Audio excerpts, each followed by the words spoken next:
ఇక ఉచిత ఆర్టీసీపై కేటీఆర్ వార్నింగ్ ఇచ్చారు. త్వరలోనే తెలంగాణలో ఆర్టీసీ ఛార్జీలు పెరగబోతున్నాయంటూ కూడా కేటీఆర్ హెచ్చరిక జారీ చేశారు.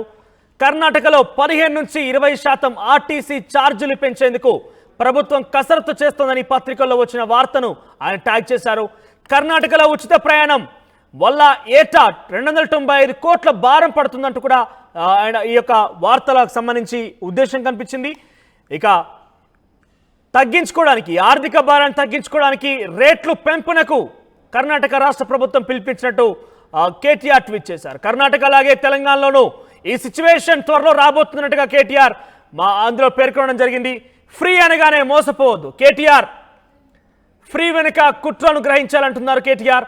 కర్ణాటక ఆర్టీసీకి ఏడాదికి 4,809 కోట్ల రూపాయలు రికార్డు స్థాయి ఆదాయం వచ్చేదన్నారు. ఇక మహిళలకు ఉచిత ప్రయాణంతో గత 5 ఏళ్లు పోలిస్తే భారీగా పెరిగింది ఆదాయం. ఫ్రీ స్కీమ్తో వచ్చే ఆదాయం కంటే టికెట్ కొంటున్న వాళ్ళ వచ్చే ఆదాయమే ఎక్కువగా అంటున్నారు.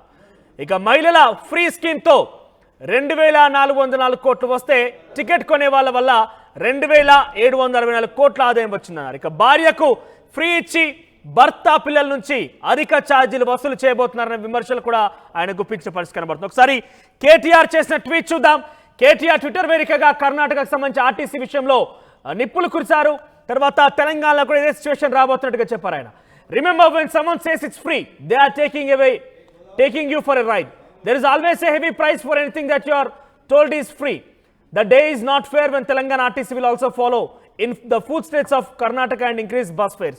అంటే తెలంగాణ రాష్ట్రంలో కూడా కర్ణాటక తరహాలోనే బస్సుల ఛార్జీలు పెంపు జరగబోతోంది. సో ఇదే తరహాలో కూడా తెలంగాణ రాష్ట్రంలో ఉండబోతున్నట్టుగా ఆయన ట్వీట్లో పేర్కొన్నారు. కర్ణాటక రాష్ట్రం ఒకప్పుడు సుమారుగా 4,000 కోట్ల ఆదాయాన్ని ఆర్జించినట్టుగా చెప్పారు. అయితే 2,700 కోట్ల రూపాయలు సుమారుగా భర్త మరియు పిల్లల ద్వారానే వాళ్ళు వసూలు చేసినట్టుగా కర్ణాటక ఆర్టీసీ సంబంధించిన ఒక వార్త పెద్ద ఎత్తున వైరల్గా మారింది. సో దీంతో కేటీఆర్ ట్వీట్ చేశారు. తెలంగాణలో కూడా ఛార్జీలు పెరగబోతున్నాయి, ఛార్జీల మోత ఉండబోతున్నట్టుగా ఆయన ట్విట్టర్ వేదికగా ఈ విషయాన్ని వెల్లడించారు. మధుతో జాయిన్ అవుతున్న ప్రతినిధి మధు. మధు, సో తెలంగాణలో కూడా ఆర్టీసీ ఛార్జీల పెంపు విషయంలో కేటీఆర్ ఒక హెచ్చరిక జారీ చేశారు. ఆయన తెలంగాణలో కూడా ఆర్టీసీ ఛార్జీలు పెరగబోతాయన్నట్టుగా చెప్పడం జరిగింది. సో నిజానికి ఆ పరిస్థితుల్లో తెలంగాణ రాష్ట్రంలో ఏం చెప్తున్నారు అధికారులు, అంటే ఆర్టీసీ యొక్క ఆదాయం ఏ రకంగా ఉంది? ఎగ్జాక్ట్లీ మహిళలకు ఫ్రీ బస్సు స్కీమ్ పైన కేటీఆర్ ఒక సంచలన ట్వీట్ చేశారు. ఎక్స్లో తెలంగాణలో కాంగ్రెస్ అధికారంలోకి వచ్చిన తర్వాత కాంగ్రెస్ ప్రభుత్వం మొదటగా అమలు చేసినటువంటి స్కీమ్ మహిళలకు ఉచిత రవాణా బస్సు పథకాన్ని రాష్ట్ర వ్యాప్తంగా కూడా. సో ఆధార్ కార్డు చూస్తే చాలు ఎక్కడి నుంచి ఎక్కడికైనా వాళ్ళు ఉచితంగా రవాణా చేయొచ్చు. ఏదైతే ఫ్రీ అనేటువంటి మాట చెప్పి ప్రభుత్వం కానీ ఇంకా ఎవరైనా సరే ఫ్రీ అనేటువంటి మాట చెప్పారంటే దాని వెనకాల మీకు భారం పడనుంది అనేటువంటిది కేటీఆర్ ట్వీట్ అంతరార్థం. ఫ్రీ బస్సు పథకం ఇంప్లిమెంట్ తర్వాత అట్లాగే సేమ్ కర్ణాటకలో కేఎస్ఆర్టీసీ భారీ నష్టాలు చవిచూస్తా ఉంది. గత 3 నెలలకు పైగా ఆందోళనలో ఉన్నారు ఆర్టీసీ సంబంధించినటువంటి ఉన్నతాధికారులు. రోజు ప్రతి నెల 295 కోట్ల భారీ లాస్ లో కేఎస్ఆర్టీసీ నడుస్తుంది. అక్కడ కూడా కేఎస్ఆర్టీసీ లో కూడా ఉచిత బస్సు ప్రయాణం ఉంది మహిళలందరూ కూడా. సో అదే విధంగా తెలంగాణలో కూడా ఇంప్లిమెంట్ చేస్తా ఉన్నటువంటి పరిస్థితి. త్వరలోనే అక్కడ కర్ణాటకలో బస్సు ఛార్జీలు పెంచడానికి నిర్ణయం తీసుకుంది. అక్కడ కేఎస్ఆర్టీసీ దీనికి సంబంధించినటువంటి ఒక నివేదికను రాష్ట్ర ముఖ్యమంత్రి దగ్గరికి పంపింది. సిద్ధరామయ్య అక్కడ ముఖ్యమంత్రి కర్ణాటక, ఆయన టేబుల్ పైన ఉంది ఫైలు. ఆయన ఓకే చేస్తే 15 నుంచి 20% ఛార్జీలు పెంచడానికి కేఎస్ఆర్టీసీ రంగం సిద్ధం చేసుకుంది. సో అదే విధంగా సేమ్ తెలంగాణలో కూడా త్వరలోనే ఇంప్లిమెంట్ చేయనున్నారు ఛార్జీలకు సంబంధించి హైక్స్. ఇక్కడ మహిళలకు ఉచిత రవాణా ఇస్తూనే పురుషుల పైన భారం పడుతుంది. ఇది ప్రజలు గమనించకపోవడం వల్లనే ఇలా ప్రభుత్వాలు ఇలా చేస్తున్నాయంటూ ఆయన ట్వీట్ వేదికగా దీనికి సంబంధించి చెప్పే ప్రయత్నం చేస్తారు. ఉచితం అని మీకు ఎవ్వరు చెప్పినా సరే దాని వెనకాల భారీ ధర మీరు చెల్లించాల్సి ఉంటుంది, భారీ భారాన్ని మీరు చవిచూడాల్సి ఉంటుంది అనేటువంటిది ఆయన హెచ్చరించారు.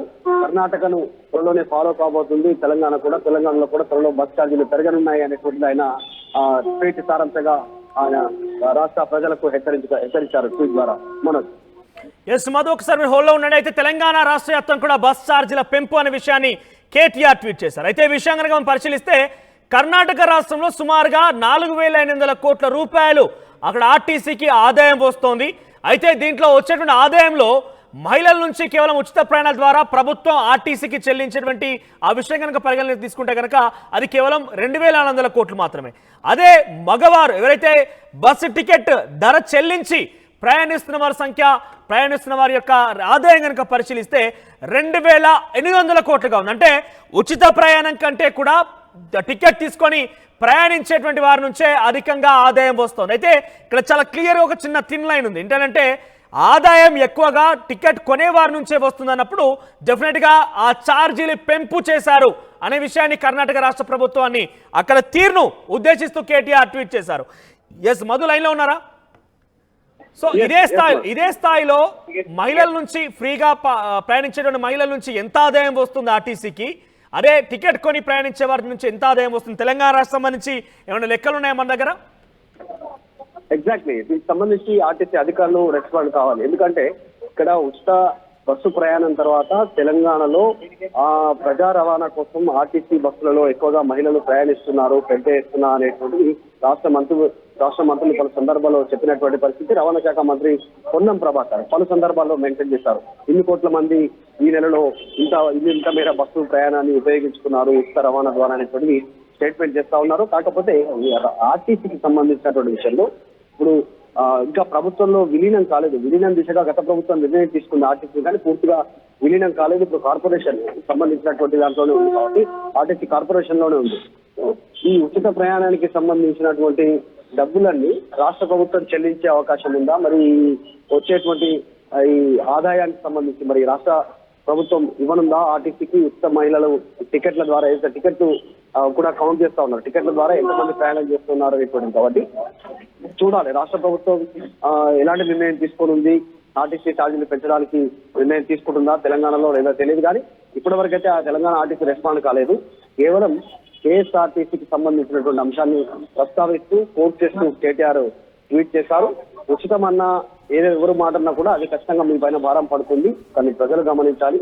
త్వరలోనే కర్ణాటక దారిలో తెలంగాణ కూడా ప్రయాణిస్తుంది అంటూ ఆయన ట్వీట్ చేస్తారు. చూడాలి మరి ఏమవుతుంది. ఇంతవరకు ఆ రవాణా శాఖ మంత్రి పొన్నం కానీ ఆర్టీసీ శాఖకు సంబంధించిన అధికారులు దీనిపైన రెస్పాండ్ అయ్యే అవకాశం ఉంది కొద్దిసేపట్లో. రైట్ మధు, ఇక ఓవరాల్ గా ఆర్టీసీకి సంబంధించిన అంశం బ్రేకింగ్ చూస్తున్నారు మీరు. కేటీఆర్ ట్వీట్ చేశారు. సో త్వరలో తెలంగాణ రాష్ట్రంలో కూడా కర్ణాటక తరహాలోనే ఆ బస్ టికెట్ ఛార్జీలు పెరిగే అవకాశం ఉన్నట్టుగా ఆయన ఉద్దేశిస్తూ ఆయన ట్వీట్ చేశారు. సో ఎక్కడైతే ఫ్రీ అనే అంశం ఉంటుందో అక్కడ డెఫినెట్గా మిమ్మల్ని మోసం చేసేటువంటి ఒక అంశమే ఉంటుందన్నట్టుగా ఆయన ట్వీట్ చేశారు. ఇక్కడ మీరు చూస్తే కనుక కర్ణాటక రాష్ట్రంలో ఆర్టీసీ ఈ ప్రభుత్వంలో అంటే ప్రస్తుతం కర్ణాటక రాష్ట్రంలో కాంగ్రెస్ పార్టీ ప్రభుత్వం అధికారంలో ఉంది. అయితే అక్కడ కర్ణాటక రాష్ట్రంలో సుమారుగా 4,800 కోట్ల రూపాయలు ఆర్టీసీకి ఆదాయం వస్తున్నట్టుగా చెప్తే కనుక దాని నుంచి 2,400 కోట్లు మహిళల నుంచి వారు టికెట్ ఉచిత ప్రయాణం కింద వస్తున్నట్టు చెప్తున్నారు. మరోవైపు మగవారి నుంచి అంటే టికెట్ కొని ప్రయాణించే వారి నుంచి సుమారుగా 2,500 కోట్లు, అంటే ఉచితంగా ప్రయాణించే వారి కంటే కూడా టికెట్ కొనేవారి నుంచి ఆదాయం ఎక్కువగా వస్తున్న నేపథ్యంలో ఇక్కడ పూర్తిగా బస్ ఛార్జీల పెంపే కారణం అన్నట్టుగా కేటీఆర్ ఉద్దేశిస్తూ మాట్లాడడం జరిగింది. ఆ తరహాలోనే పలు వార్తా కథనాలు కూడా వెలువడ్డాయి. ఆ వార్తా కథనాలను జోడిస్తూ ఆయన ట్వీట్ చేశారు. అయితే ఇక్కడ బస్సు ప్రయాణాలు, ఉచిత బస్సు ప్రయాణంగానే మనకు గుర్తుకొచ్చేది లేడీస్ యొక్క ప్రయాణాలు చూస్తూ ఉంటాం. సో తరచుగా గొడవలు జరుగుతూ ఉన్నాయి. ఆటో డ్రైవర్స్ ఇబ్బంది పడ్డారు, ఆటో ఓనర్స్ ఇబ్బంది పడ్డట్టుగా ఒక వార్తలు చూసాం. అయితే ఈ బస్సు ప్రయాణాన్ని ఏ స్థాయిలో మహిళైతే స్వాగతిస్తున్నారో అదే స్థాయిలో వ్యతిరేకిస్తున్నారు కూడా. తెలంగాణ రాష్ట్ర ప్రభుత్వం బస్సు ప్రయాణాలు ప్రవేశపెట్టి సుమారుగా 8 నుంచి 9 నెలలు కావస్తోంది. ఈ ఉచిత బస్సు ప్రయాణం, ముఖ్యంగా మహిళలకు ఉచిత ప్రయాణం అనేది చాలా వరకు సెన్సేషన్ గా మారింది. సో మీ అభిప్రాయం ఏంటి? మహిళలకు ఉచిత బస్సు ప్రయాణం మీద మీరేమనుకుంటున్నారు? మహిళ ఉచిత బస్సు ప్రయాణం మీకు అనుకున్నట్టుగానే సౌకర్యంగానే ఉందా, లేదంటే ఇబ్బందులు పడుతున్నారా? ఈ పథకం మీద మీ అభిప్రాయం ఏంటి? కామెంట్ రూపంలో తెలియజేసే ప్రయత్నం చేయండి.